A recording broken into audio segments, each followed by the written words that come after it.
All right, so I'm not going to put them on the spot too much, but in true fashion, I would like for them to introduce themselves and just share a little something about their post-secondary plans. And by all means, board, if you all have any questions or comments, please do so.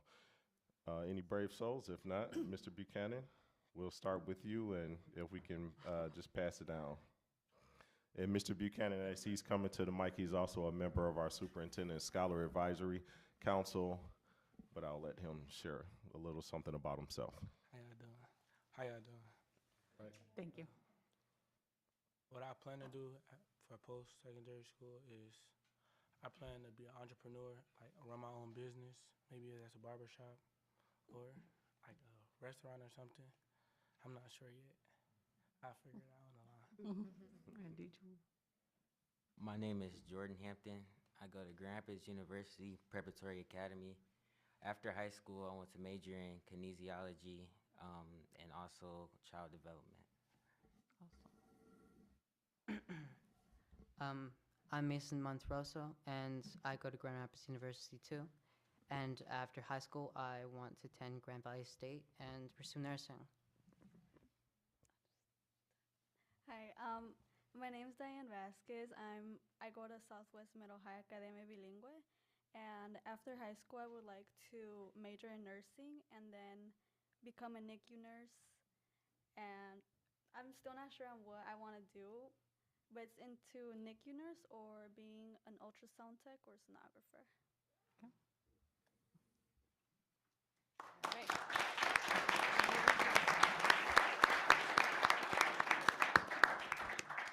In closing, and we'll definitely hang around if you all have any words of encouragement, but in closing, working with students in schools, our main focus is to become and remain to be that cooperative link between home, school, and community, continue to remove barriers for the next generation, create roadmaps, right? Many students have already said at age 17, 18, the future is unclear. That's okay, right? But we want to create a roadmap and opportunities so they can figure out it is what they want to do as a career. And also that all of our students are self-directed. So these are their plans. This is their life, and we're doing our small part to help them navigate through this roadmap of something that we call life, right? So, board. Thank you. Board colleagues, anyone would like to make comment? Yeah, congratulations on this monumental occasion. I think this is really, really cool for you all to get this recognition. And I don't know if you all didn't get the chance to look behind you, but from the people that stood up, that's your support system, that's your village. And so continue to tap into that. Nobody up here, as we might look successful, but none of us made it by ourselves. It took a group of people to encourage and keep us afloat, and that you can lean on and have some guidance. So tap into your personal network of extension of people to help you be successful in those efforts. Yeah, so congratulations. Proud of you. Thank you. I just want to highlight the young man that said he wants to go into early childhood education because that's what I do. Yes, we always are excited about men in education, but in child development is just refreshing to hear. And my daughter's in her first year at in college and studying kinesiology too, so pretty cool. You should meet me afterwards. I'll find you. Well, thank you all for being such a great representation of Grand Rapids Public Schools, and we hope that as you go forward and after graduation this year, that you will be great, and we sure you will be, and that you will always find the GRPS as your home. Thank you. Thank you.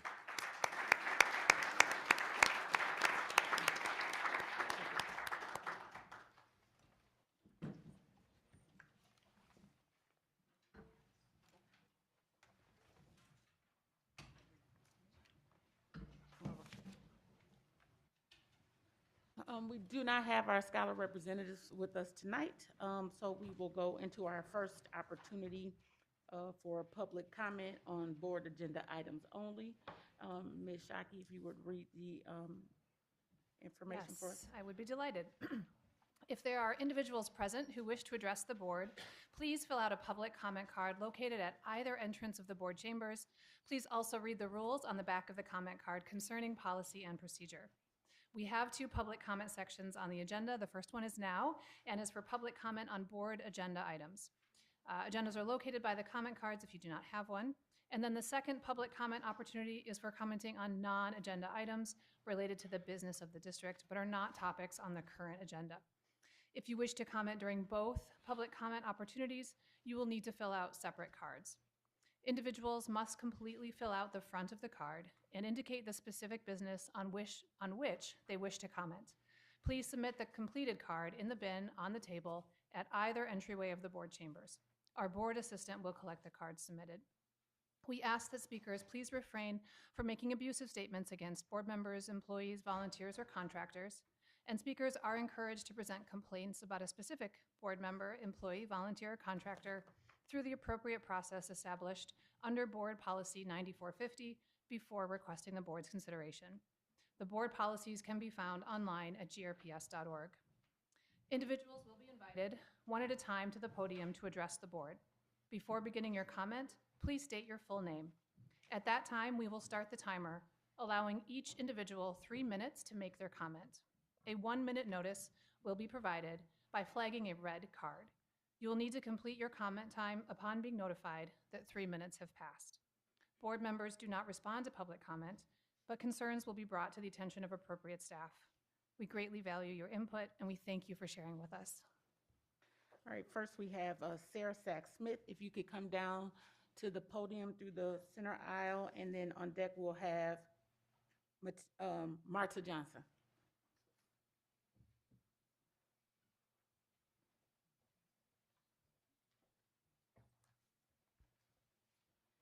Hello, my name is Sarah Sachs-Smith. This is, I think, my 6th or 7th time speaking publicly to the board. My kids attend C.A. Frost Elementary.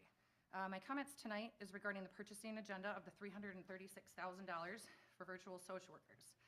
Typically, additional services and supports are determined through IEPs, so we are suggesting virtual support services for our special education population is best. Virtual doesn't seem to be able to offer the support that our teachers need directly either. According to the National Center for School Crisis, schools can be the best setting to provide services to students and staff after a loss that affects the school community by 5 things. 2 stand out to me. Many children will benefit from the supportive services that can be readily available in a school setting. Students coping after the loss can be monitored over time, and referrals for clinical services can be facilitated as needed. A virtual social worker cannot provide and accommodate these, especially for our special education services.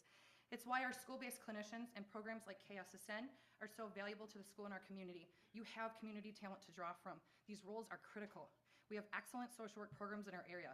Is GRPS in contact with GVSU and their internship department?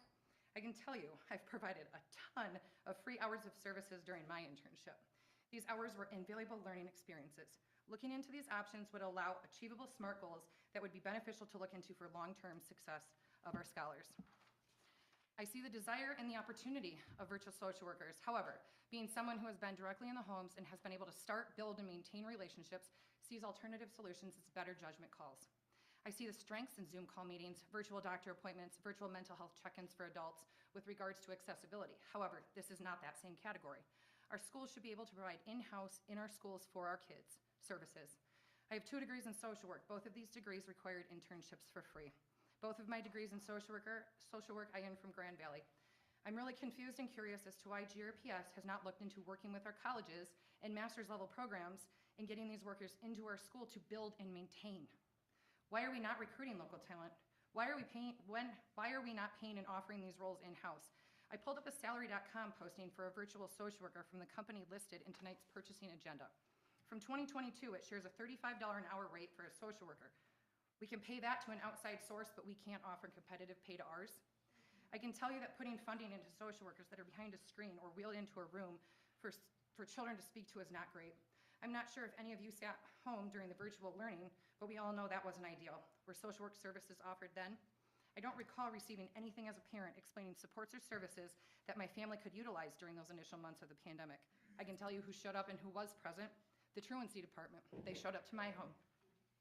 Pretty sure scores reflect that virtual was less than ideal. Mental health is a crisis.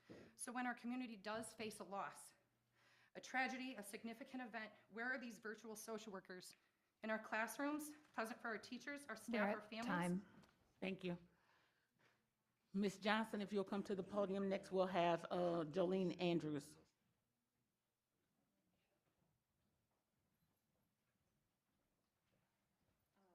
Before I share with you some of my concerns about the virtual social work for special ed families, I just want to kind of point out that this is not an acceptable format for people that are in wheelchairs. I don't know exactly what you would do looking at somebody when they were at this height or how you would communicate effectively with them. We have accommodations available. Oh, great. What do they look like? Well, if you would like to make your comment, when someone comes in that needs that accessibility access, we will make sure that it is provided. This feels like an extra barrier that's completely unnecessary, to be honest. So I've come to share with you because I have my daughter is in a classroom with somebody that is in special education. I'm grateful that she's in an integrated classroom. However, what I'm concerned about is they were just moved over to the virtual special ed just last week. And I know this parent well. She's a special ed teacher herself, but right now is not employed by the district, partly because of compensation and partly because she is pursuing, other work-life balances. But the one thing that, in discussing this with her and other families that are in the special education programs, is that there isn't enough competitive pay, period, in the district, but especially for these positions. It's so critical to have the supports for these families that are relational, that are in person, that are held accountable within a system under one roof. Some of the biggest issues that we have as a district are the services that have been privatized. Dean transportation, the food services. Those are the things that people have the biggest complaints with for students, parents, and staff. I fear if we continue to rely on virtual education, if we continue to rely on these virtual contracts, we are going to not be upholding any sort of standard that we can be proud of as families, and we really want to make sure that our district is something that we can remain to be proud of for all students, not just the students that are in theme schools. So I urge you to reject a virtual social work contract, to pursue first improved pay that's actually competitive with other districts, so that we can attract talent and then we can keep everything in-house that will better support families. What essentially, as I understand, is families that are served under these virtual programs definitely are not anywhere near what an IEP really requires to support a child. So even though in name you might be checking some boxes, the actual services that get you the outcomes that you're looking for are not going to be achieved under this format. It's not something that is truly supportive of families. So thank you for your time and consideration. Thank you. Ms. Andrews, and then we'll have Michael Murray next.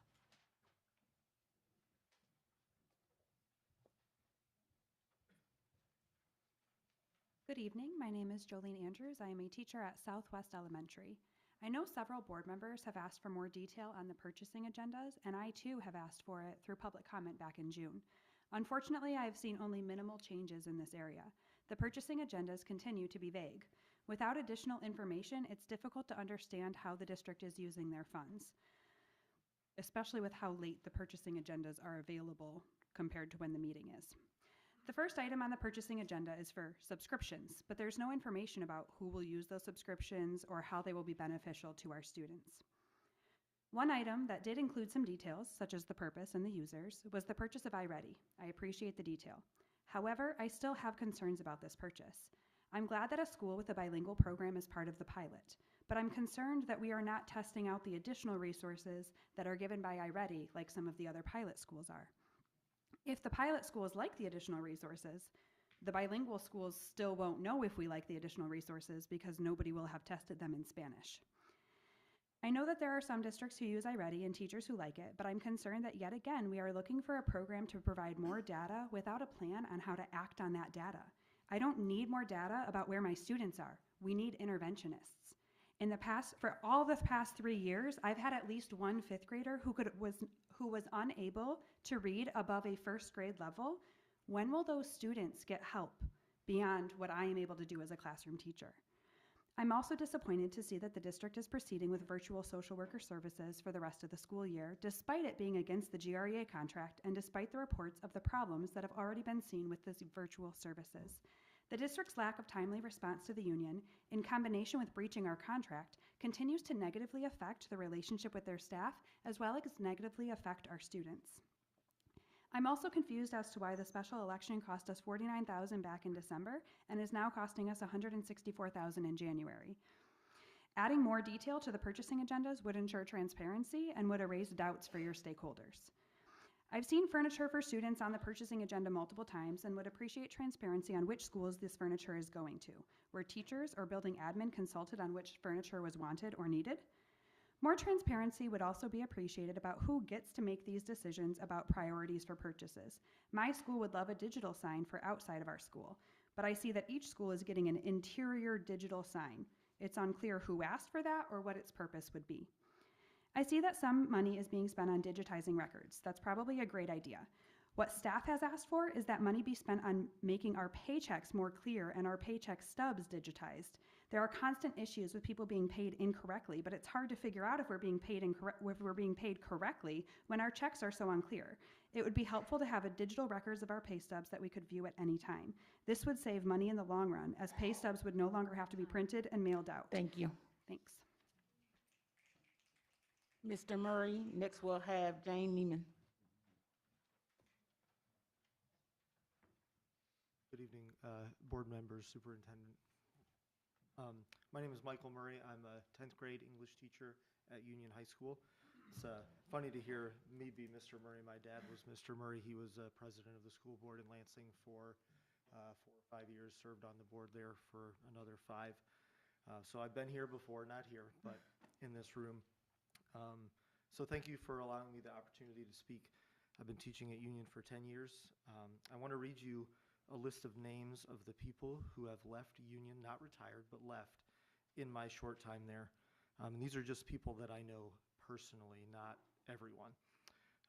Emily Siriano, Josh Gates, Marcy Graham, Zach Constanti, Sarah Parker, Rachel Kuiper, Beth Snyder, Evan Roy, Joel Borson, Amanda Nelson, Sam Heisinga, Joy Sparks, Karen Heising, Shelley Woodwike, Eric Buttrin, Josh Sanders, Natalie Drobny, Sarah Cole, and Megan Palega. So I need more than my hands and feet to count how many staff members have come and gone in our building in the time I've been there. That turnover is, it's not ideal. I know you're here because you want the best for our district and our students and our schools, and you know that turnover is unacceptable. It's not good for students. Why is this happening? Our building, Union, is wonderful and getting better. Our staff is tremendous. Our administrative team is supportive. Our students are incredible. And to me, there's only one answer, and that's salary compensation. If we're going to be competitive with other districts and attract and retain talent, we need to pay. I've been a teacher for 15 years, but I'm getting paid a salary that reflects only 12 of those years. That means I'm losing $5,000 to $10,000 a year because of that. In the 10 years, that's $50,000 to $100,000 that I gave up to be here instead of somewhere else. A district that devalues staff like that can only expect the result of the turnover we're seeing. So I want you to consider, at GRPS, do we want to be seen as the minor leagues? Are we a place where teachers come to practice and get experience and then go on to greener pastures? I don't think it should be that way, but that's what's happening. Our compensation schedule says that's what we are. The consistent devaluing of teachers in pay and years of service recognized says we are. The fact that the rising cost of insurance this calendar year turns any teacher's 2.5% pay raise into a pay cut says we are. The fact that inflation turned each of our modest in-silo pay raises into pay cuts says we are. We teachers are experienced, dedicated professionals, not semi-pro. We're asking to be recognized, we're asking to be valued, and we're asking to be paid accordingly. Thank you. Thank you. Ms. Neiman, next we'll have Mr. Leverett. Good evening, board members, President Williams, Madam Superintendent Roby. You know me, I'm Jane Neiman. I'm the Vice President of GREA and a teacher at Union High School. Some of the things that I want to talk to you about have already been said. I don't think I need to say any further on that. I would like to shout out Anya Lusk. Is she in the room tonight? In the back. I spoke about some communication issues at our last board meeting, and I want to thank her for reaching out to me within a couple of days. So her response was timely, and we were able to resolve some issues. And I pointed out to her what I was referring to in communication, and she has agreed to improve that. So I want to say thank you to her for doing that. Apart from what my colleagues have already said about the virtual social work, not having people in place. I'm sure that you know that there was a death recently for the C.A. Frost family group, and there was no grievance counselor there today in person, and they do not have an in-person social worker. That is somewhat surprising. I know that we have a counselor trained in grief counseling, so it is a little disappointing to see that that had occurred today. The other issue, I went to a training this weekend, and it was a bargaining training, and it has come to my attention that it is common for districts to move money into capital funds accounts and different accounts. We have a surplus right now because we have so many vacancies, right? We have a lot of vacancies in this district, so those salaries are not being spent on actual people.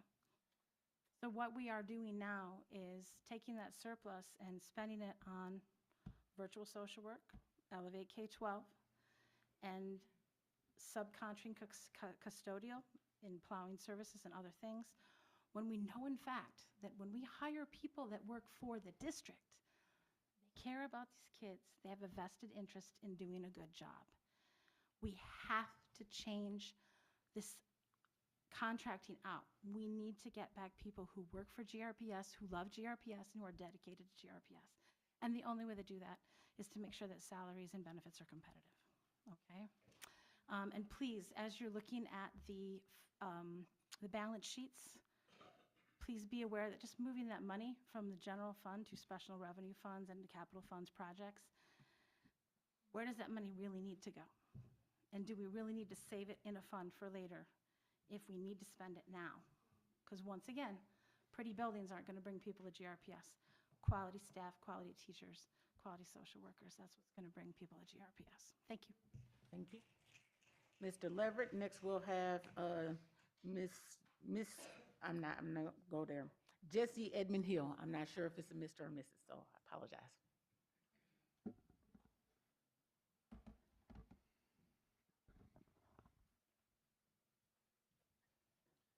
Lucas Leverett, GRPS parent and relentless community advocate. Let's talk about money. The purchasing agenda and the very controversial expenditure of $336 grand for virtual social workers instead of recruiting and hiring locally. This is one of many examples of how important it is for parents and taxpayers to follow the money in this district and ask hard questions. One of those questions might be, why don't we seem to have the money to recruit like we need to? This is a common challenge from these social workers to the shortage of educators. This district pays its top brass nearly $7 million a year, including many redundant assistant superintendents, executive directors, directors, and deans, and over $2 million of that is the pay for the superintendent and executives, while we have underpaid teachers and cannot compete in hiring. We pay another $2 million for several substitute principals, whatever the heck that is, while we have underpaid teachers and cannot compete in hiring.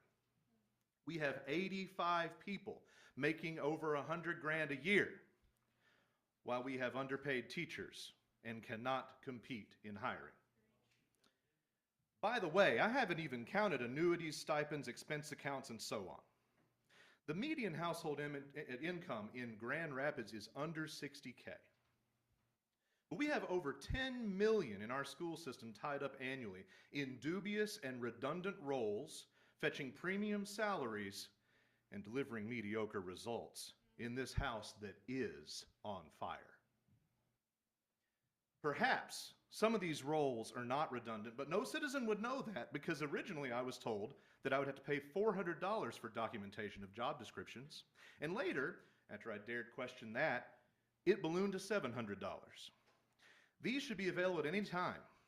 preferably on the district's website. I can log on right now to the intranet of my work and pull up every job description, but GRPS wants me to pay for something they should already be on top of? Here's hoping another item on your purchasing agenda, the $273,000 HR document management system, can help fill this gap in record keeping and the transparency you claim to value. If you want to say my assumptions are wrong about any of these roles, the ball's in your court to cough up some proof. If you want proof to the contrary, counter the call to reallocate the funds for social workers and teachers, then you produce the documentation to prove that I'm wrong. Otherwise, redundant millions wasted. Thank you. After that, we'll have Judy Nettling. Thank you. Hi, my name is Jessie. I'm a second grader at CA Frost Elementary, who's actually in the class where I didn't know how much space to bring up, but I do know she did speak with someone, so I know there was someone there today. What wasn't made available, though, was, I don't know what kind of credentials they have as far as grief counseling, but it really kind of just brought some thoughts to me today about how it is absolutely just, we cannot move forward with virtual social work or virtual care guidance of any kind if there is any day like this today going forward.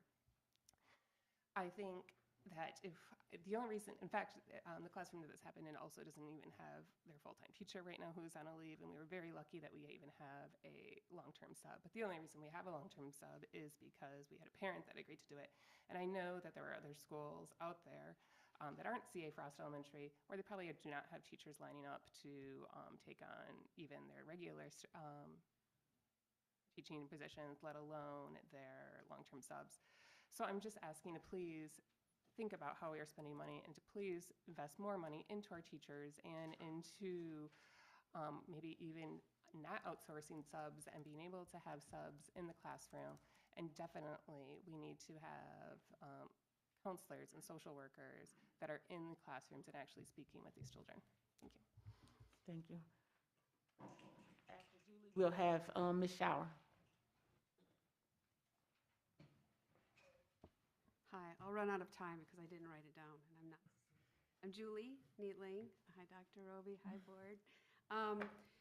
I'm going to talk about Book Nook, and I know that's not on the agenda, but it is related. So It has to be agenda item? It is related. It's about the outsourcing and virtual services or remote services, which I was a remote service once because I went through COVID with the district. Poor parents. So Book Nook, I had one student during summer school do it, and it was kind of the right student for it. She was pretty independent. She would just come in and grab me and have me resize her tabs once her tutor showed up, and then I'd go back in and work with other students. But she was missing whatever I was doing in the classroom. So when it was offered to us during the school year, I said, no, thank you, because I just couldn't imagine how I was going to manage that with more students during my school year teaching. There were two classrooms across the hall that did do it. For the month, one of the classrooms, out of the 4 kids that he signed up, 1 tutor showed up the entire month. So he hasn't gotten those services, but the kids are sitting there waiting for their tutors to show up, and they're missing classroom instruction while they're doing it. So Book Nook isn't working. And the tutor that my student had in summer school, she was a lovely lady from Texas, had 2 dogs sitting on the bed in the background. It was great, but it was very COVID-y. Like, it felt like remote learning used to feel. And there I was running around trying to manage that while also trying to teach the rest of the class. It doesn't work. Our social worker sometimes pushes in some classrooms to watch, especially if a student's working on peer interactions or they're looking for ideas for the teacher. I don't understand how a remote social worker is going to push into a classroom, observe, like I'm picturing Max Headroom, if you're old enough. I cannot get my head around how that works effectively. It's almost like sometimes, just like Book Nook, it would be better if we just didn't do anything. So with the K-12 Elevate, the Book Nook, virtual social workers, we are outsourcing to all of these remote services, and and just trying to get a raise is like pulling teeth. It doesn't make sense. Like, we need to first try, I'm going to refuse. Anytime I have the power to refuse any kind of online service, online remote services for my students, anytime it's my place to do that, I'm gonna say no, thank you. And as a parent, anytime that you guys are gonna offer me or we're gonna offer me a remote service for my student, I'm gonna say no, thank you. So when I have the power to do that, I'm going to refuse it. And I'd like to see other steps, other efforts made first before you approve additional outsourcing, especially when there's no LOA. We're It at doesn't time. make sense. You can't Thank do you. that. Thank you. Thank you.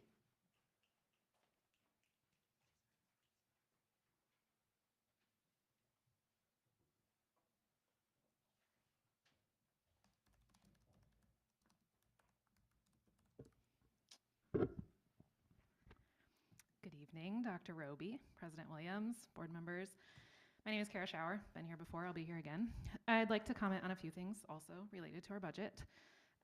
As you consider and vote on amendments and the budget for next year, we're going to obviously have varying priorities.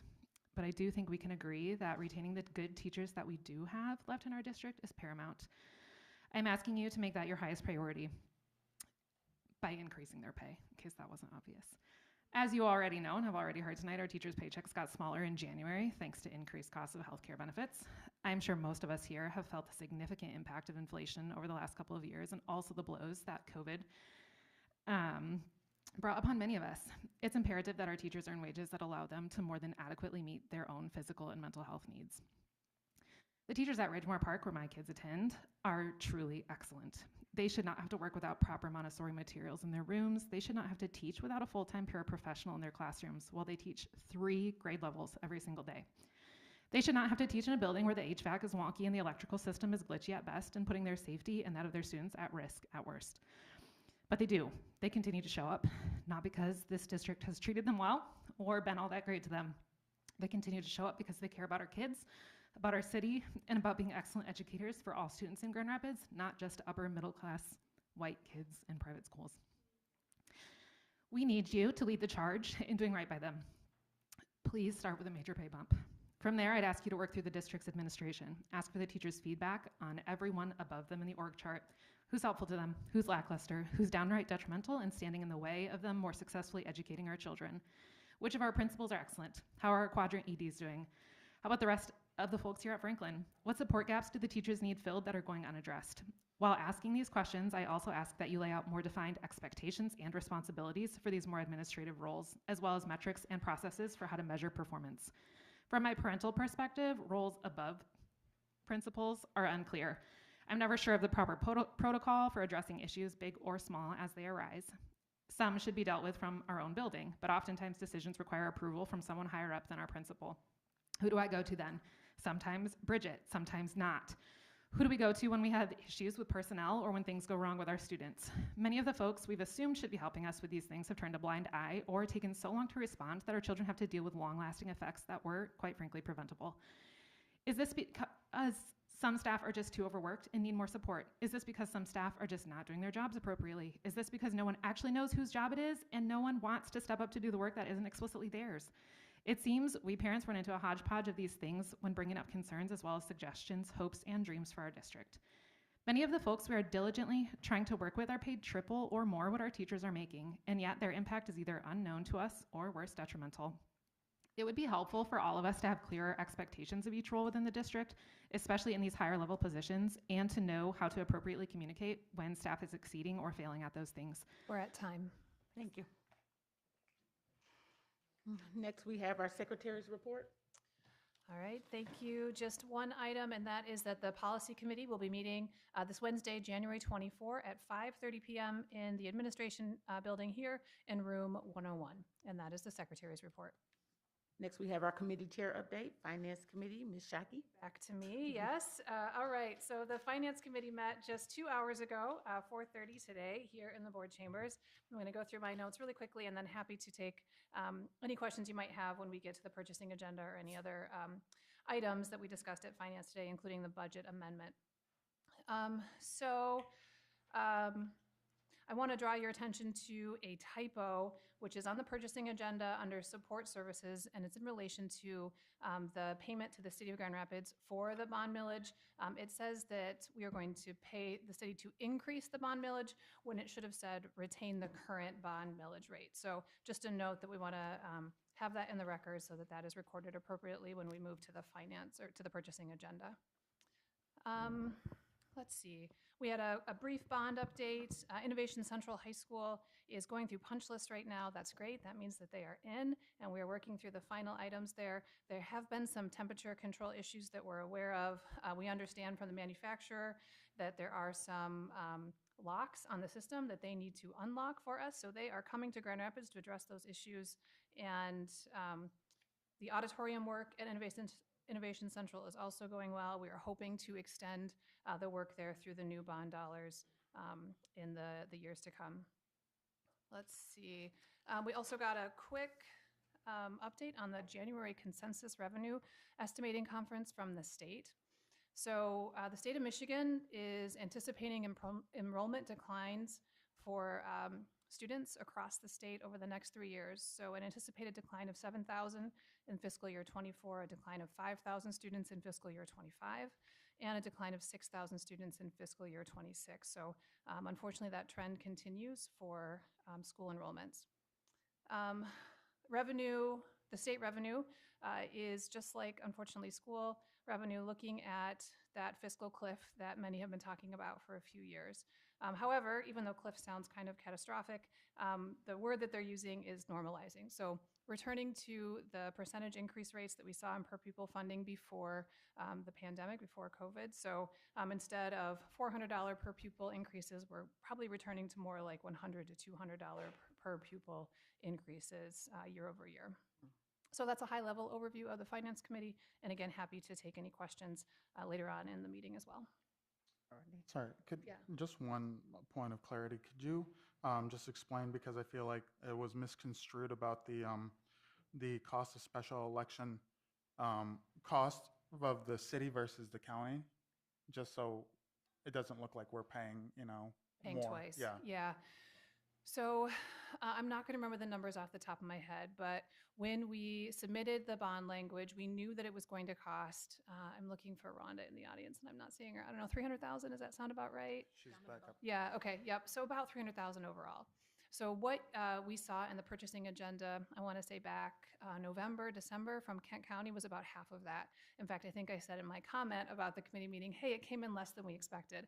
Well, that was ignorance on my part. That's just because there's work that the county does for special elections, and then there's work that the city does. They each provide separate services, but you do need to pay them both for running an election. So it's the combination of those two fees to the county and the city that gets us to that budgeted amount that we anticipated. So you just happen to see that over the course of 2 Finance Committee and purchasing agendas. Thank you. Any other questions? Alrighty. We do not have a superintendent's report this evening, so we are going to start our closed session per our agenda. Is there a motion to take us into closed session? Yes, there is. I move that the board go into closed session for the purpose of considering the written legal opinion of counsel to the board, which opinion is exempted from disclosure under Section 13(1)G of the Freedom of Information Act. This closed session is called pursuant to the Open Meetings Act, Section 8(1)H. Is there support? Support. Is that Wade? Ms. Wade, yes. Okay, Ms. Melton. Support. Yes. Yes. Excuse me, Ms. Lewis is first. She's excused. Mr. Rodriguez. Yes. Mr. Ross. Yes. Ms. Shotke, yes. Ms. Wade. Yes. Ms. Davis. Yes. Mr. Eatman. Yes. President Williams. Yes. Motion carries. We will go into closed session, and you don't have to vacate this room if you don't choose. We'll be leaving, and then we'll return after we come back into open session.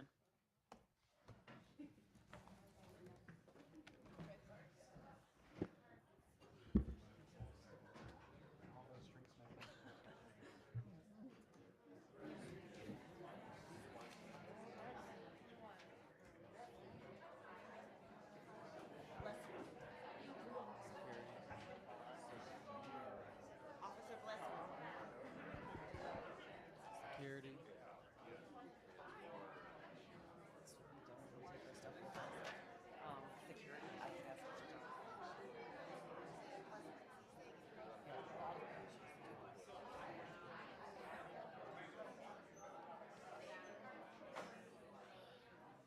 because I take my laptop to see groups. Okay. Yeah.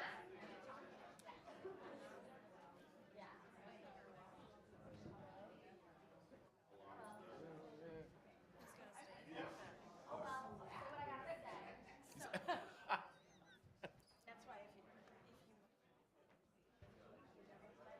It was so much cooler than I know, I needed that.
going to the Goodwill.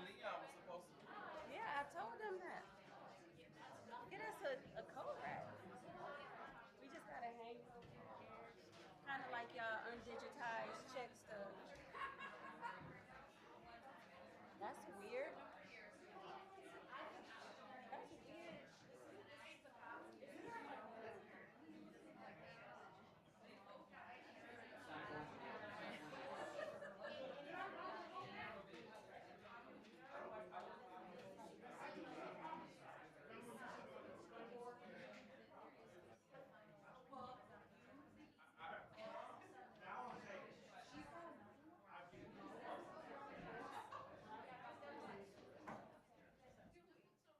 It just, I mean, that's on the purchasing agenda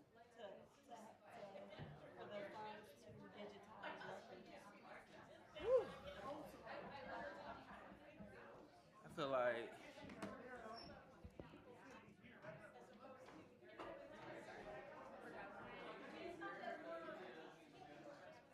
right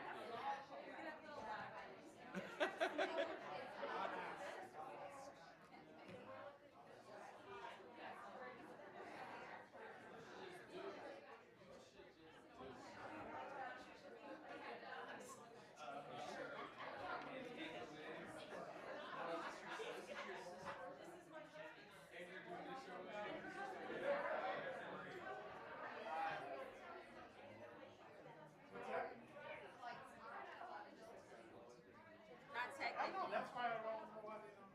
I'll email you tomorrow. Leon is the one. We mess with him the most. We blame him for everything.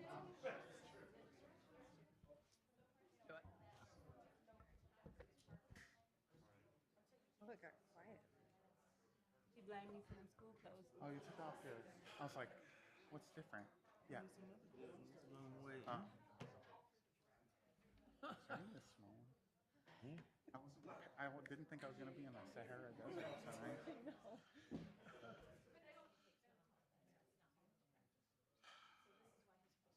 I feel like you smiling when you type it too.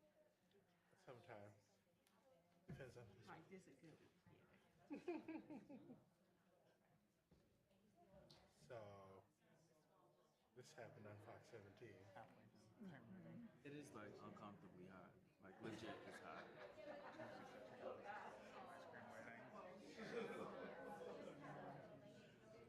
It is Fox.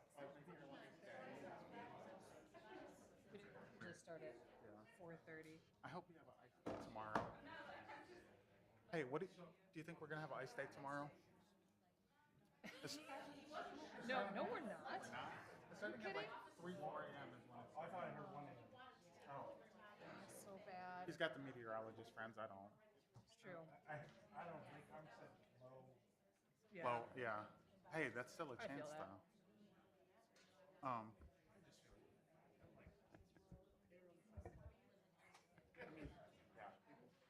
Yeah, but then You don't get it right. earlier, but I said I was gonna email you. It's like a nice little nap. We're gonna. So we're supposed to have a meeting. We're supposed to have time to meet. Talk about the future of the legislative. Sure. Yeah. We should invite. You want to invite our? You want just me and you, or you want? That's fine. Yeah, we can do that. What got your schedule with you? I'll schedule something right now. I need to update my LinkedIn. I don't never mess with that.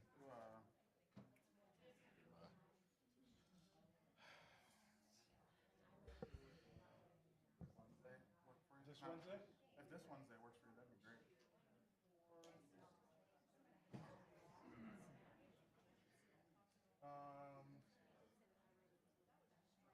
We got the advisory council meeting at lunchtime. Are you talking about doing lunchtime, or what are you talking about? We'll do lunch. What's the next day? Thursday? Oh shoot, that's too. Yeah, no, Thursday. I'm busy all day. Friday. Are you coming to Washington?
do. You don't. No, you don't. Not your students' email. Then how come you have Outlook for everything? Oh, I don't know. Because everyone in the whole world uses Gmail. At least, well, In the education world. How come your Rodriguez R and GRPS? it's Rodriguez J. Oh.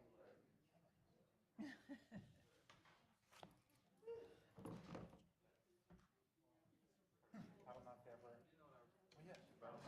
Dr. Rose. You use GroupWise? GroupWise is horrible. Oh, because you don't have a board email. Here. Yeah. Yeah, we didn't have GRPS before. Yeah. When I started, it was GroupWise. It was bad. Every time. I had to say, I'd be like, it's never a mistake. And I appreciate that so much. Did you send? Oh, perfect. Got it. No, I'm not back yet. I'm still in Washington. Did you want to come to Washington? Are you going to Washington, D.C.?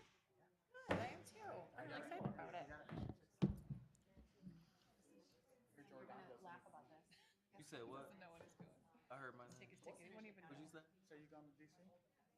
Oh, okay. I thought you said. I heard my name real quick. I was like, what?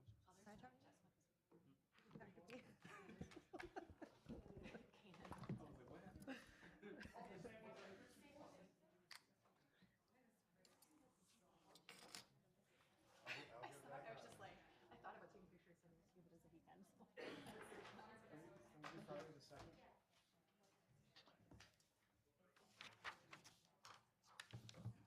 For lunch? Let me know. You got my number, right?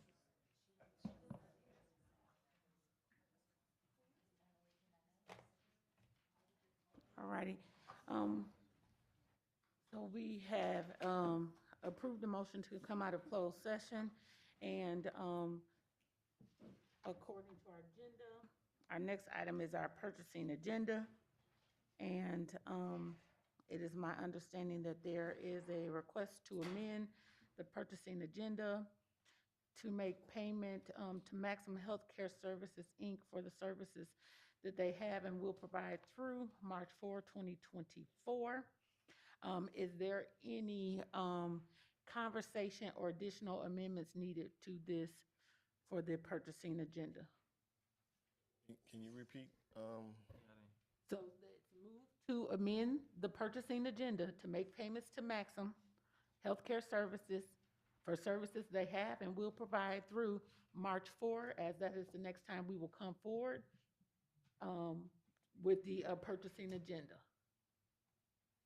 So in essence, then we're allowing services to continue for that designated period of time with the, and obviously looking to, I guess, balance some other things out from, you know, the feedback we've gotten and just other things that we know on the table, looking to work through those things, but buying us some time of sorts, for lack of a better phrase, to ensure that services continue for students, at least through this March 4th period. Correct, as well as it's the understanding that the board would like some engagement to be had by Dr. Roby to ensure that there's engagement with social workers, school social workers, psychologists, and administration regarding the special education services as it relates to our scholars and their IEPs. So that is the background as to why this amendment is being asked for. Is there consideration to do February 19th, which is 4 weeks? Because we had talked about a 30-day window.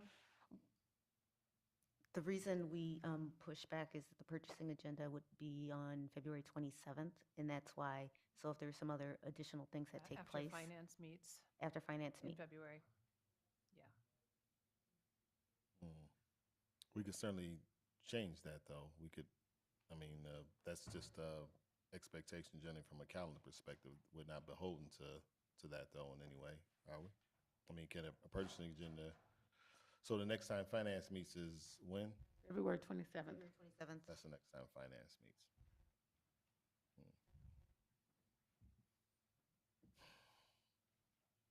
Okay. Is it okay to include in the amendment that, like, in the way it's written here, it says virtual social worker services? But I'm correct that Maxim Healthcare does provide in-person social workers as well, if they have them available. Well, currently we have, I think it's a few, 4 in place that are providing virtual services at this time. So just to clarify, February 19th is not an option, or I wasn't sure what the response was to Ross. Yeah, I just asked when was the next finance committee meeting, which is February 27th. So if we wanted to bring it on the 19th, we would be bringing it without a finance committee review or input. At this juncture, I don't know how essential that is. I don't know if there will be anything different, but I certainly don't want to usurp the opportunity for finance to review it if that's what the. This would also give diligent time for the district to have those conversations they need with the social workers as well, the March 4th. And to report back to us as well. I guess here's my pushback. I don't agree that it should be to that March date, because simply when it was brought to us today for finance, it was so we can discuss it here. So what would be the purpose of us doing that and waiting to the 4th? If the same thing just happened, like what would be the purpose of that? Because we didn't discuss it in finance today. But that could be different. Sure, but we are asking the district to do additional work, so there could very well be a presentation at finance on what the board has asked, and finance could then make a recommendation to the board based on the data that the district provides from both meeting with social workers. And I understand we're able to look at the performance, I don't know if I'm using the right word, forgive me if I'm not, of students' IEPs who are receiving virtual social work services. So we'll have some data to look at about the effectiveness of this. Yeah. So I just want to make sure that people understand, because you're saying February 19th is actually February 20th. February 19th is President's Day, and the board has moved the board meeting until Tuesday, February 20th. I just want to make sure everybody saw that. Thank you. So in talking about, whether we're extending it to mid-February to beginning of March, I think we should treat this with the expediency that it deserves, while also giving us enough time to possibly reach out to other staff affected by this decision.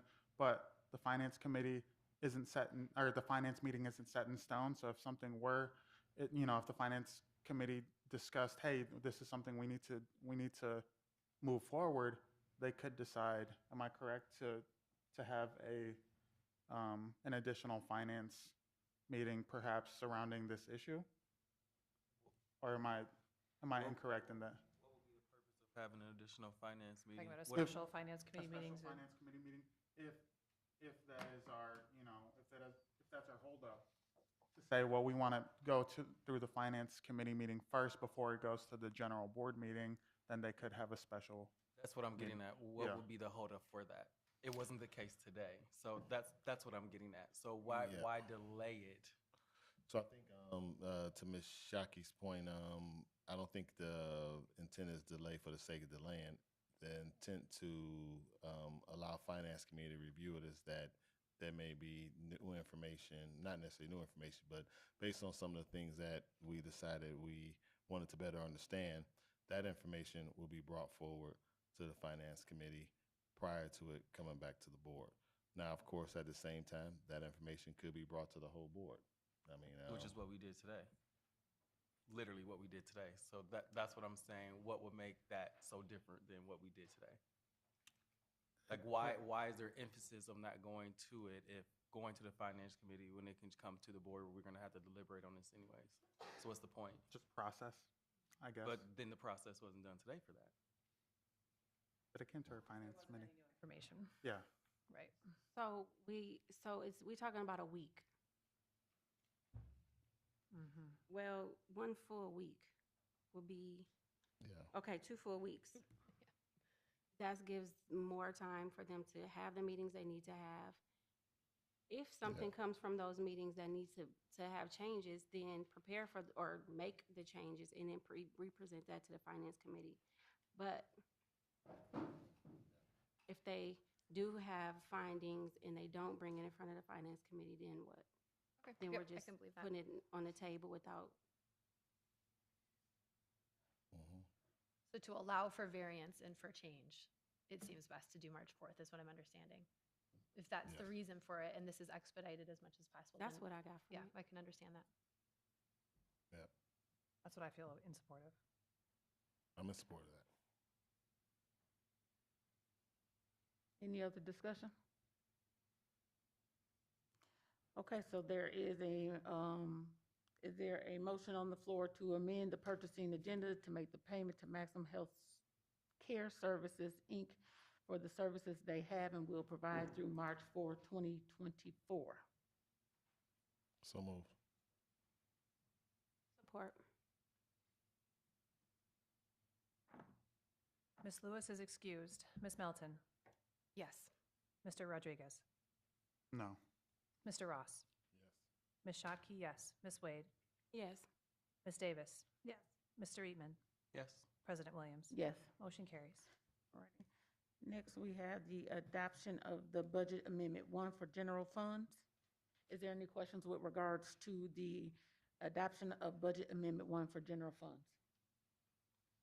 So moved. Support. All right, Ms. Lewis is excused. Ms. Melton? Yes, support. Mr. Rodriguez? Yes.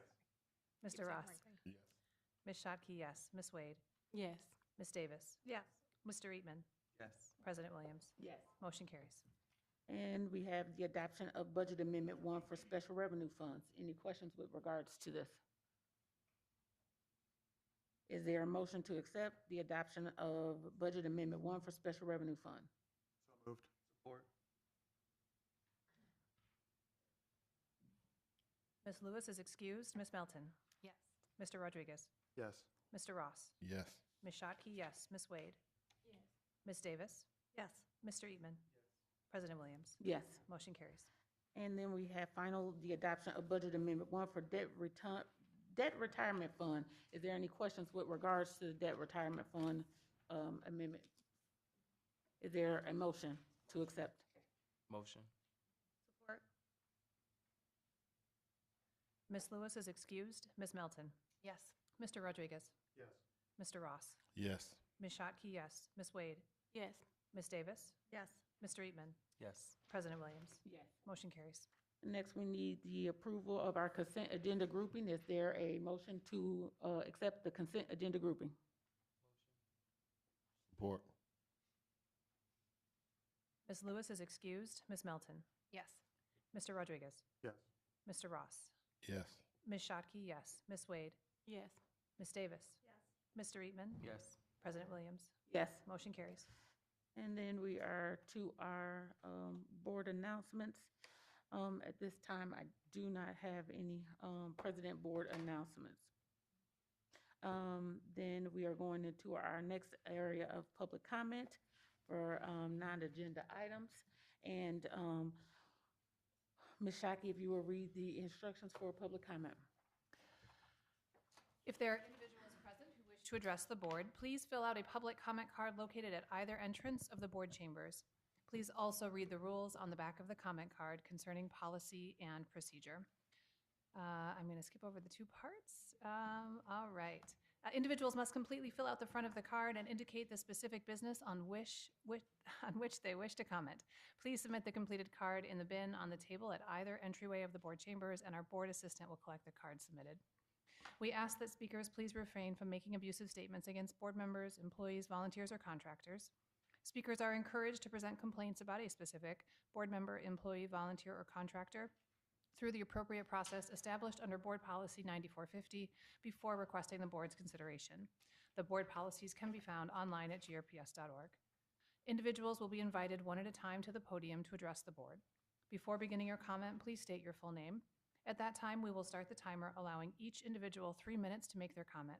A 1-minute notice will be provided by flagging a red card. You will need to complete your comment time upon being notified that 3 minutes has passed. Board members do not respond to public comment, but concerns will be brought to the attention of appropriate staff We value your input, and thank you for sharing with us. Thank you. And the first person we'll have come down to the podium is Samantha Gibson, and then we have Sadie Quinali on deck.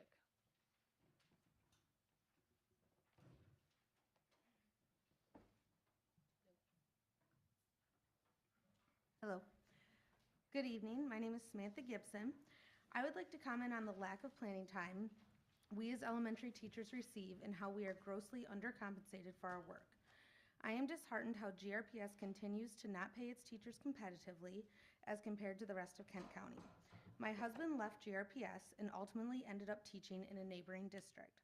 During his first year in this neighboring district, he was making $1,000 more than me.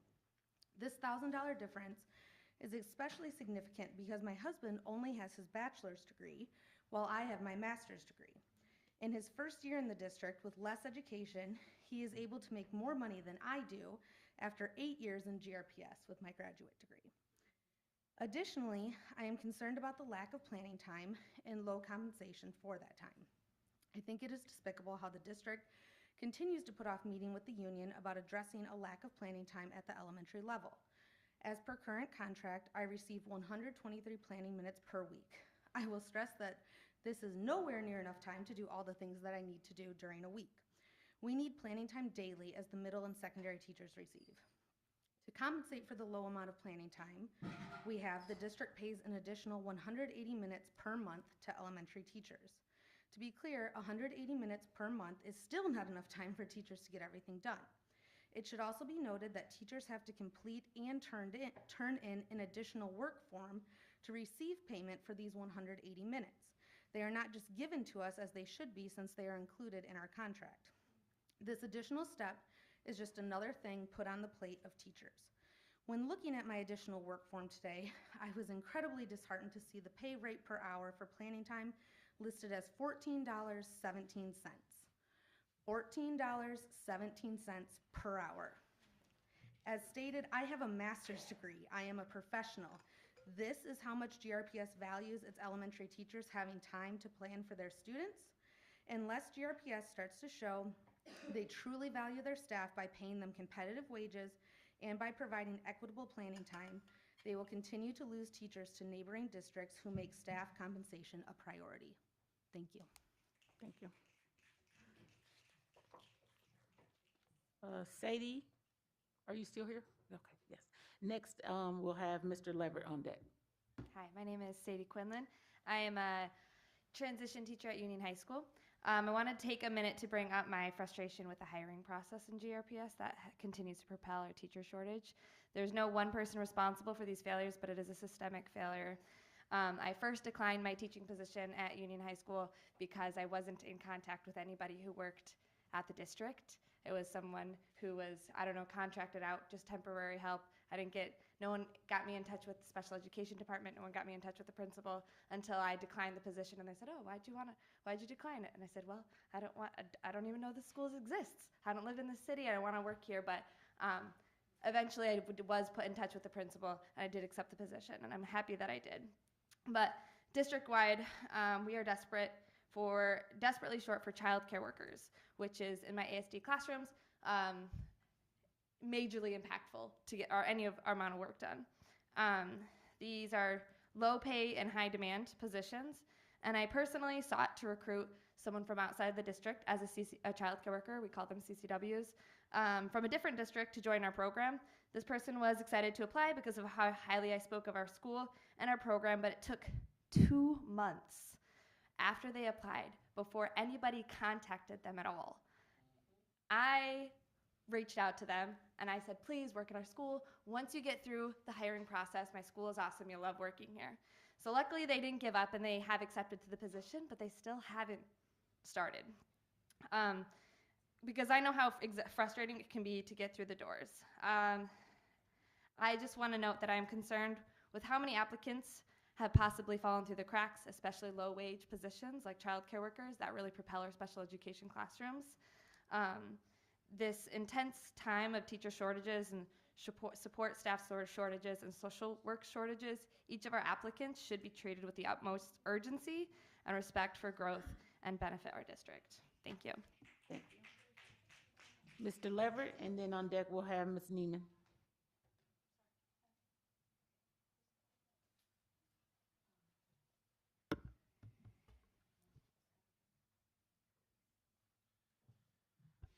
Lucas Leverett again. Let's keep looking at the money. To refresh your memory from my remarks earlier, the median household income in our city is under 60K. Median. Meaning a large amount of our families are somehow trying to make ends meet with even less than that. And y'all wonder why people get angry. We've talked about the millions paid to the top brass here in GRPS and how it can be better spent. Now let's look at some of the services and systems this district buys into which fail and frustrate regularly.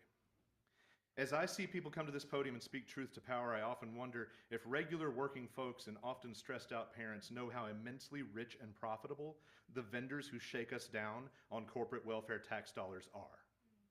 Annual revenue for Dean Transportation is reported to be as high as $600 million, for example. Let that sink in. Here comes the bus. It's made and sold by a California software giant called CalAmp, whose annual revenue is over $260 million. Z-Pass, it's made by Zonar, an outfit owned by Continental AG. Yeah, the tire people. That's a global behemoth raking in over $44 billion a year. Rich vendors, $10 million in overpaid GRPS leaders. And we have to come here and beg for these things to work right and be managed properly? Schoology?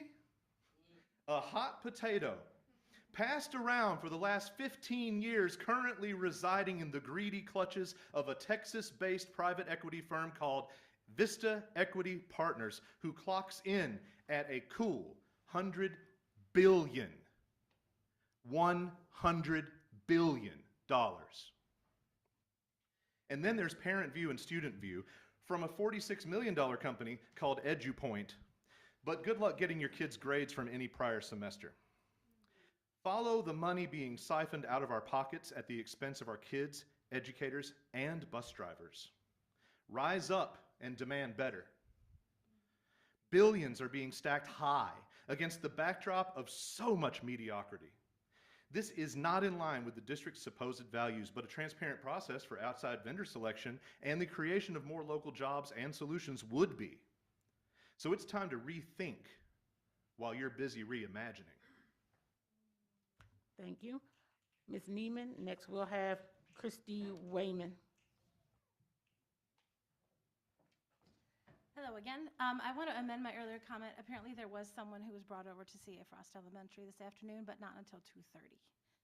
But there was somebody from the crisis team sent over. However, since they do not have any in-person social work at that school, it might be a good idea, Madam Superintendent, if perhaps somebody was sent over at part of the day for the next few days, just to make sure that there are, you know, to get in front of any issues that might arise or any needs the students might have during this time.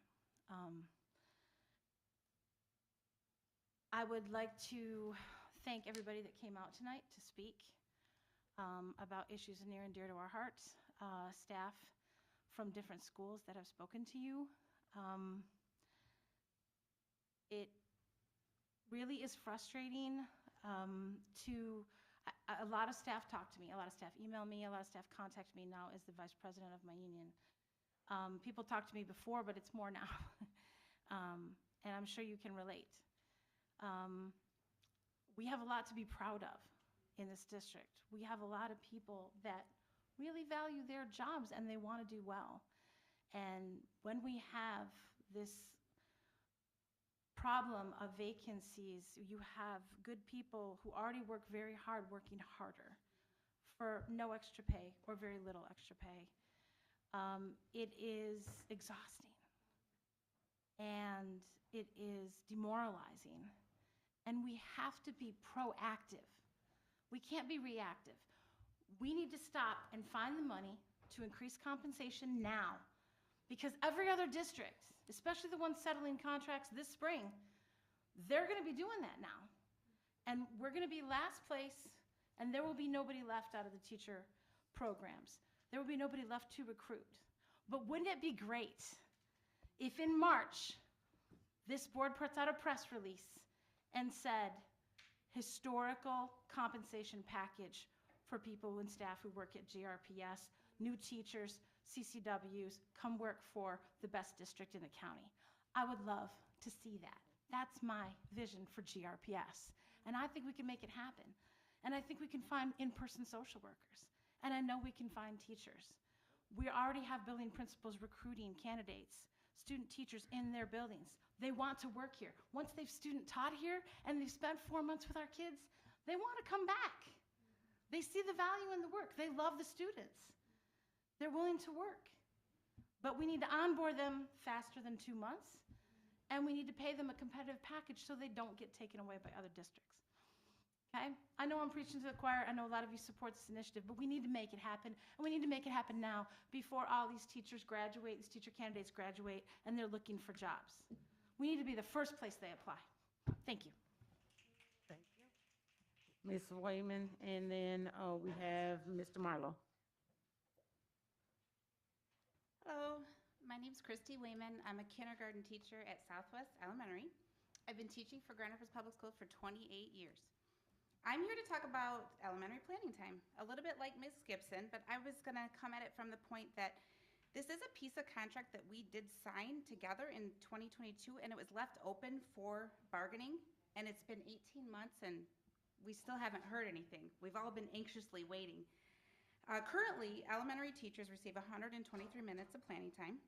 Some other elementary teachers in GRPS have a little more time, and their scholars have the benefit of extra classes, including more time in art, PE, music, even Spanish or technology classes. I spent some time looking at planning time provided in other districts in Kent County.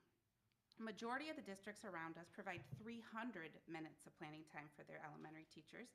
Kentwood was the next lowest with 200 minutes. It's impossible for us to plan and prepare engaging and invigorating lessons with only 123 minutes of time each week.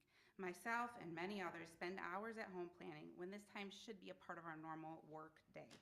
I'm merely asking for equity among our elementary and secondary schools as well, and as equity for our scholars and equity among other schools in Kent County. Thank you. Thank you. Mr. Marlowe, next we'll have Ms. Shower.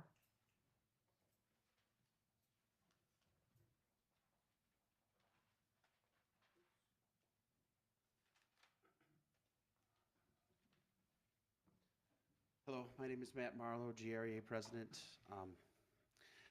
I'd like to just frame some of what was spoken tonight. There's 3 key topics to consider. The first one is recruiting, or attracting. The second topic would be restoring. And then the third topic would be retaining. So this all falls around staff. So recruiting staff, restoring staff, and also retaining staff. So recruiting. How are we going about seeking out candidates to work for GRPS? There are plenty of postings, and we know that people seek employment for various reasons. 2 major factors, wages and benefits. So when people seek jobs, wages are at the top of the list. And wages can easily be compared, so when you go on the internet to do a job search, that's where people mostly look, like, okay, what am I gonna get paid? Now think about, where does GRPS compare with wages in Kent County and nearby counties? I mean, it's real simple. They can go and they can look. Yet we still have very many vacancies. We have too many vacancies. So if we can correct this, that would be helpful. Going to restoring. GRPS has worked with restoring seniority and the GREA. So throughout many years of pay freezes in the early 2010s, wages remained stagnant, and these were very tough times. Presently, we've been able to recoup some seniority disparity when it comes to wages. However, we still remain very behind in salaries, and also in career earnings, because people look at career earnings. If I work in this district, what am I going to make over my career? And also they look at comparables of neighboring districts. So let's continue to restore areas of deficiencies to make GRPS a world-class district. We need to do that. And then lastly, we have retaining staff. How can we keep staff from leaving? Well, possibly it could be wage or salary increases, possibly helping GRPS to become fully staffed. Staff that have recently resigned from GRPS, they didn't have enough support. Their jobs were made more difficult due to more vacancies. So working on, we need to be fully staffed to help with this. So thank you for your time. Thank you. Ms. Shower, then Mr. Moore.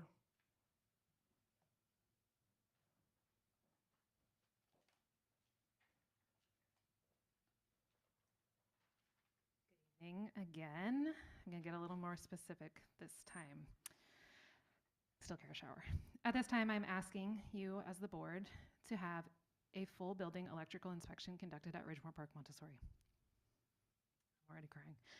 As you're aware, one of our teachers was significantly hurt by a shock from their light switch in October. This teacher had to go to the emergency room, had well over a month passed before they seemed to be moving normally, and no longer was experiencing regular heart palpitations that were brought on directly from this event. Since then, parents and staff have asked for a full building inspection because this wasn't the first unsafe electrical issue we've had, though it was certainly the most severe so far. Several people at the district level have asked me, well, has anyone else before or after been shocked? The short answer is no. What that disregards are the rest of the issues we have experienced. Sparks flying from outlets regularly throughout the building, electrical fires in a coat room last year, breakers flipping all the time because they're overloaded if a teacher tries to use their projector and anything else in the room at the same time, or the HVAC motor burning out this December because of old bearings, despite the remodeling paperwork from just 6 years ago stating they should have a lifespan of 200,000 hours, which is 23 years at 24 hours a day. Despite our own maintenance folks telling Alex Smart and Larry Johnson, while I was with them shortly after this HVAC incident, it's so strange, it's like there was a power surge or something. We're still told that that was most certainly unrelated to other electrical anomalies in the building and was strictly a part of the HVAC malfunctioning. Apparently, this is why the district felt it was safe to bring in over 20 space heaters that very day to warm up the building after the motor was repaired and needed a significant amount of time to get our classrooms back up to a comfortable temperature. And yet, our one single teacher who was hurt has been asked to remove all lamps, all extension cords from their room, which means she had to remove all lamps, which are part of her Montessori environment setup, for safety reasons. Despite that, the electrical is fine, right? That's what we keep hearing. She just can't have those anymore. So to all this talk for a building being perfectly safe, I would like to say prove it. Prove that my children and their teachers are safe. Prove that the entirety of the building's outlets, light switches, circuit boards, and everything else electrical are functioning as they should be, because there's a preponderance of evidence to suggest otherwise. Throughout our responses as parents to everything since mid-October, we have been misled or outright lied to about what's happening to ensure our kids and staff safety. We were told the electrical engineers would conduct an independent third-party inspection of the building. It was not independent, as they were accompanied by folks who had already looked at the classroom. And on top of that, the company who was brought in is horribly reviewed on Google and the Better Business Bureau. Their inspection also only encompassed one portion of one wall within our building. Per the Freedom of Information Act I submitted in December asking We're for at time, I'm sorry. Thank you. Okay, I have more. I will email it. Mr. Moore, then we have L'Oreal Aparico Farina. Hi there, my name is Seth Moore. Part of what I'd like to speak about tonight is my daughter is a second grader at CA Frost, and we were a member of she is friends with the student who unfortunately passed away this weekend. When I received the letter this afternoon indicating what happened, I talked about it with my daughter and asked her if she wanted to speak with somebody. She told me she wanted to. In the letter that we received, there wasn't any clear information other than contacting the principal. So I reached out to our teacher, who has been excellent in communication, and I asked, hey, how can I get my daughter engaged in talking with somebody from the crisis team? Because this was her playground buddy, very close friends. And we were told specifically that there was no one from the crisis team that could speak to her classroom. And I believe the understanding is the crisis team is limited to only the classroom of that the student was actually in. CA Frost is a very small, very tight-knit group of kids. There's 100 kids basically between 3 classrooms. And knowing that these kids are thick as thieves, I think it might make sense to send some more supports in the coming days and weeks because these kids are probably going to need it. So, thank you. Thank you.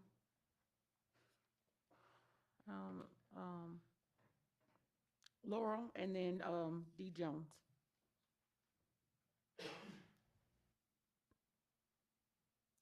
Hello, I'm Laurel Aparicio Farina. I'm a third grade teacher at Southwest Elementary, Academia Bilingüe. Forgive me for whatever I'm about to say, as this is my first board meeting, and I so appreciate the thorough research and dedicated presentations and advocacy of everyone who has spoken so far. For me, I can only speak from my own experience in regards to my thoughts about the district's budget and finances dedicated to outsourcing teachers and counselors instead of raising current teacher salaries to, at minimum, a living wage, at maximum, a competitive wage. I remember, ironically, it was our COVID year that I felt the most appreciated as a teaching professional. I saw parents especially coming forward saying that after walking a mile in our shoes by homeschooling and supporting their children's learning at home, they went to the media to say that teachers were underappreciated, underpaid, and overworked. COVID came and went, but did we see any change? I certainly haven't. As I watch colleagues leave the profession, vacancies go unfilled, our jobs getting outsourced, the seasons of depression and burnout becoming the norm, I certainly feel underappreciated, underpaid, and overworked. This has been the norm for so long that I even joke that my husband, who's a social worker, and I married each other for the money, clearly. The reality is that teachers and social workers, public workers at large, have been taken advantage of, if not completely preyed on, for their loyalty and dedication to their craft and their students.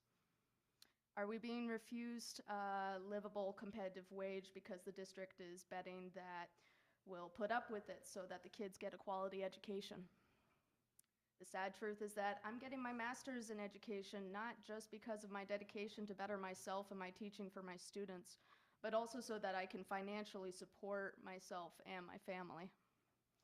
If we teachers are to have any chance of being respected as true professionals, then we need to be paid like true professionals. If the district truly believes that investing in our students and their education, they need to invest in their educators. Build retention. Build a culture of continuity and excellence. Do so by building up and financially investing in your teachers. Thank you so much. Thank you. Mr. Jones, followed by Celine Tehran. How you doing, everybody? I would say save the best for last, but I'm not last. But I know I'm gonna have the best thing to say though.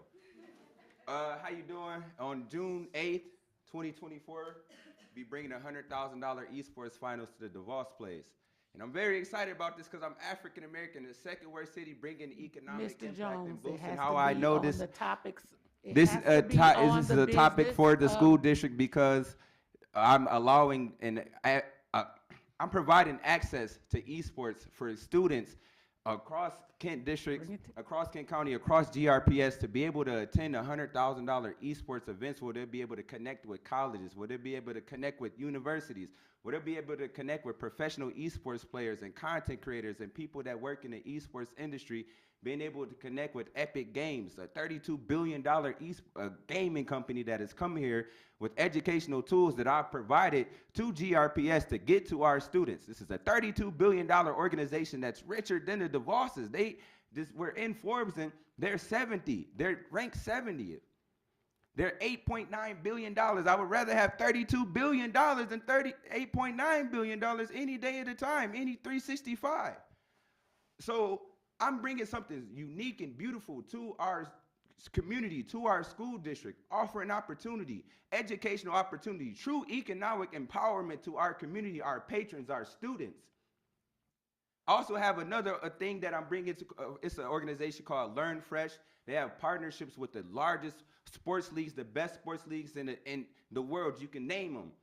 And they have something called math hoops and educational hoops, and they have these partnerships, and they help with math and reading efficiency. And as we try to get our scholars and our kids K through 12 to be able to boost their math and their reading efficiency, I got accepted into Harvard. I can read very well, and I know that if I can be able to get these tools and educational tools to these students K through 12 through our school district across Kent County, across the United States as I have, we can really change the community. We can truly create truly transformational economic change.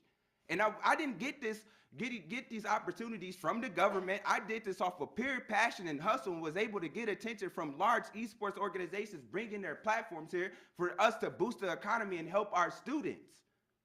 So I asked my school district to please help me, because I've been able to develop an esports league called the Youth Justice Esports League, where I'm going to be helping kids that are going through the school on surveillance or probation to attack the school to prison pipeline. And it was so powerful that I had a news article go out, and Fox 17 and Wood TV8 showed up to the courthouse to ask for an article on this. So I'm helping the school district, and I need you guys to support and help. I know how powerful I am. I know how powerful I am. I know how powerful and how beautiful our school district can be, and how we can change the education system in one of the worst cities in America. Thank you. Thank you. Celine Tehran. Okay,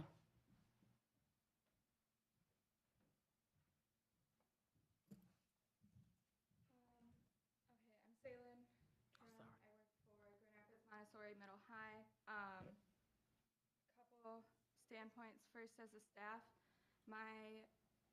our middle school, we have 2 teachers, 2 classrooms, and one of them right now is a long-term sub that is then taught by Elevate. And for one of their classes, math, they have a sub on Elevate. So our substitute is now a sub. And to even get a full-time teacher back into that Elevate math classroom, they not only have to be hired by Elevate, they then have to be hired by GRPS. And we've seen how our HR and our hiring process has gone. I'm not sure when we'll get a teacher back, a full-time teacher back to the Elevate to a sub where we don't have a teacher.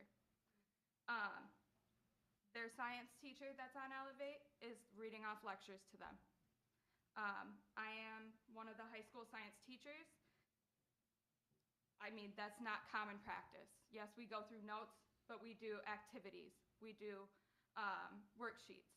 Now, mind you, I am a science teacher in the high school, yet I don't have lab tables. I have no access to lab tables. I was told that I would get lab tables within the first 10 weeks of school.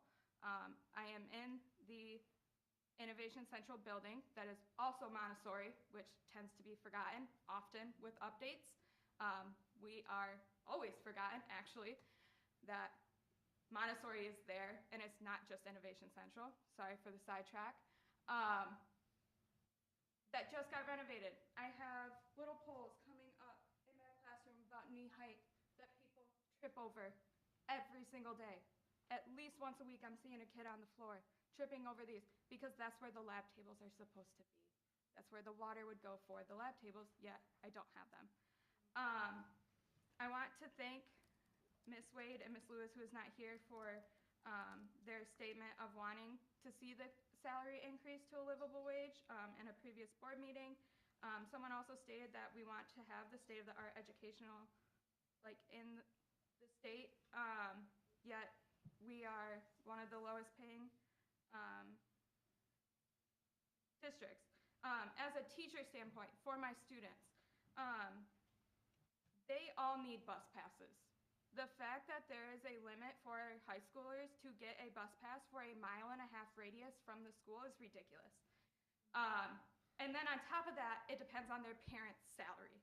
So, for example, I'm very thankful for the letter that was sent out after Tuesday last week, but it did not have anything about our students that walk 1.5 miles to school and are walking in the roads because the sidewalks are not plowed. Give every student a bus pass, regardless. Right time. Thank you. Thank you. Our next agenda item is superintendent comments. No comments. No comment. Board comments, Ms. Wade.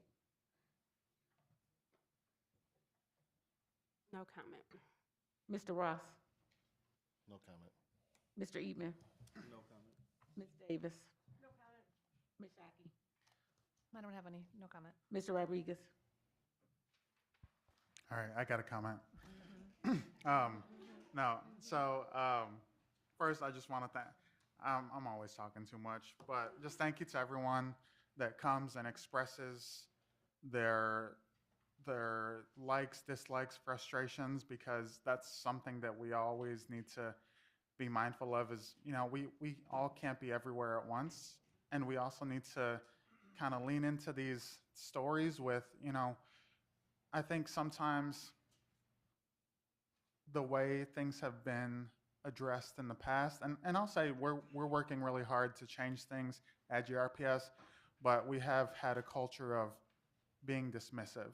And that's something that I'm hoping that the school board, that Dr. Roby and her staff can help move us away from, because I do think that in order to be the district that shines above the rest, we need to be folks that not just listen but act on the things that we hear, at every board meeting, at school buildings, and I just was writing a few remarks, and I thought, I've also experienced frustration when I worked in GRPS with the lack of a crisis response team. So I know that it's, we don't always hit the mark, and it's okay to not always hit the mark, but I think we need to look at our faults and say, hey, we didn't hit the mark this time, and maybe we didn't have enough folks at a certain place, and not talking about CA Frost, but just talking about generally, speaking, and say, we're going to try to do better the next time. Because I don't think anyone in this room expects us to be perfect, but I think that, admitting our faults goes a long way. And to, I don't know who mentioned it, but I do agree that not just GRPS, but our whole education system in this whole country is propped up by unpaid and underpaid work from people who are very passionate about the work that they do. And I want to say I appreciate you all. That's not going to pay the bills. So I know that we have to work to, increase salaries. I'm in support of that as well. If I didn't make it clear in past comments, I absolutely am in support of that. But I think that we are moving in the right direction. It may not be as fast as folks want it to be. I know it's definitely not as fast as I'd like it to be, but I think we are moving in the right direction, and just, walk along with us and help us get to where we want to be. Thank you. Ms. Milton? Yeah, I mean, I just think that you do help us get where we want to be by being here. So thank you so much for taking the time to do that and to come just really be transparent and vulnerable in this way. We really do want to honor the thoughts that you've brought to us. Thank you. I'll thank everyone for coming out. We appreciate your time. This meeting is adjourned.